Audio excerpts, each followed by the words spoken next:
Hey there, First Pres. I hope you are doing well in this week after Easter.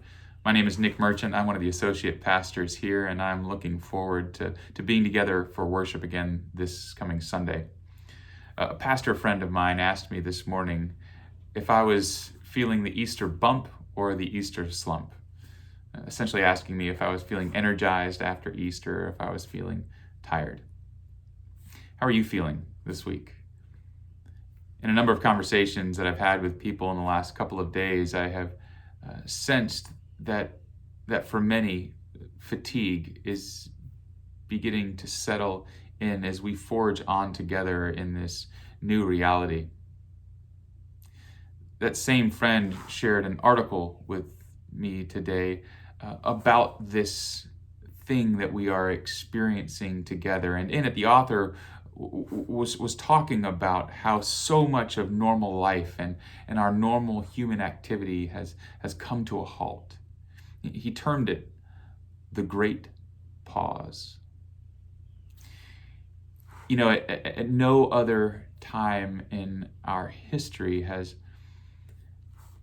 life stopped like this, or has our life as it normally is, I should say, kind of stopped. There's been this cessation of so much of our normal activity. And it's been really hard. It has been painful for so many. People are experiencing loss. People are worried about whether they can pay their bills, or what is the next day going to look like, or how are they going to school their children. It's been really hard. And at the same time, we have had an opportunity to witness some incredible acts of love and service as people in our own church community, more than 250 people across our community, binding themselves together in order to make masks for our medical professionals and first responders, organizing themselves into cutters and sewers and transporters, and finding a way to make a difference in order to help however they can.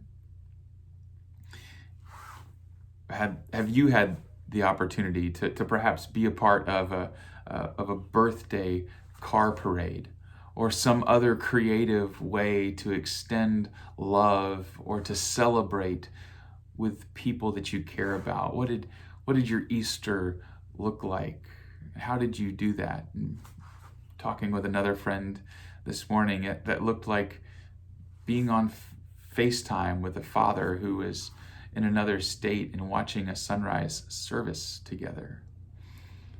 For our student ministries, just a couple of weeks ago, it looked like an online talent show over webcams, and middle school and high school students sharing talents, recording themselves, singing songs, or doing dances, solving Rubik's Cubes, whatever it was, so that they could entertain one another, so that they could support one another and cheer one another on.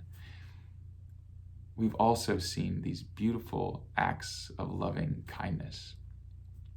Our scripture for this week comes out of the book of Exodus in chapter 14, and it's the story of Moses leading the Israelites through the Red Sea, God parting the Red Sea. And there's this story, this ancient story that rabbis tell about this experience. And it goes like this, that these two Israelite slaves are walking through the parted Red Sea, and they're looking with their heads down, and they're grumbling one to another, one about the mud that is getting into and underneath and in between his sandals and feet, and the other nods in assent as he looks down and complains about the mud getting in between his toes. And all the while, as they trudge along with their heads down, they fail to see the waters being held back for their own liberation. God was fighting for them. And friends, God is fighting for us now. God is fighting for us. God is fighting through us.